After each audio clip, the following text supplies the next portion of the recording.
I never thought moving to a new city would be this lonely. Everyone talks about the freedom of post-college life like it's some kind of adventure. Late nights, new friends, a fresh start. For me, it was just quiet. Too quiet. I moved here in June, right after graduating. Got my first real job at a marketing firm. Nothing glamorous, mostly social media analytics and ad copy for regional brands. It paid okay, but not nearly enough for rent in the city. So, like every other broke 20-something, I found a roommate online. His name was Ryan. We met through a Facebook housing group. His post was short. Looking for a roommate to share 2BR apartment downtown, $950 a month. Must be clean, quiet, responsible. His profile picture showed him at a lake, sunglasses, a half smile. Something about it looked normal, safe. When we met for coffee, he was polite. Maybe a little awkward, but in a relatable way, the kind of guy who laughs quietly and keeps his hands in his hoodie pocket.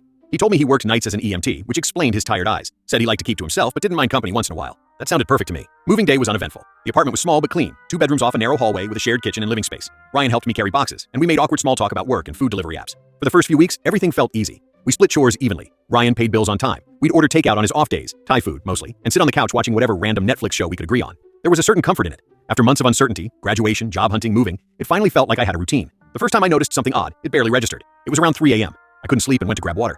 Ryan's door was slightly open and I heard talking. Not loud, but a whispering tone, like he was on the phone. I caught a few words. Not again. I said it wouldn't happen again. I remember thinking maybe it was about work. EMTs must deal with some heavy stuff, right? I didn't bring it up. A few nights later, it happened again. Same time, same whispering voice. I brushed it off as coincidence. Weeks went by. I settled into the job, started hitting the gym, even met a few coworkers for drinks. But sometimes when I'd come home late, I'd find Ryan sitting in the dark living room, just staring out the window. When I asked if he was okay, he'd smile. That same quiet, polite smile from when we met, and say, yeah, just can't sleep. He worked night shifts, so I figured his schedule was messed up. But it became more frequent. Those quiet moments where I'd find him awake, motionless, watching something outside that I couldn't see. One morning I woke up to find the front door slightly open. Nothing was stolen, nothing broken. I locked it and texted Ryan, joking that maybe he forgot to close it after work. He replied hours later. Didn't use the door, came in through the back, maybe wind blew it open.